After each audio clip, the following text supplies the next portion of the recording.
भाजी आणायला गेले होते, पण भाजी पकडून व्हिडिओच काढता येत नव्हता. म्हटलं जाऊ दे बाबा.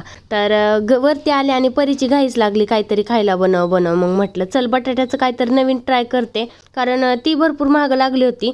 मग बटाट्याचे ना असे मोठे मोठे म्हणजे थोडेसे जाड जाड काप कट करून घेतले. 2च बटाट्याचे कट केले होते, कारण बघत होते मी कसं होतं कसं नाही, उगाच तेल वगैरे वाया जायला नको.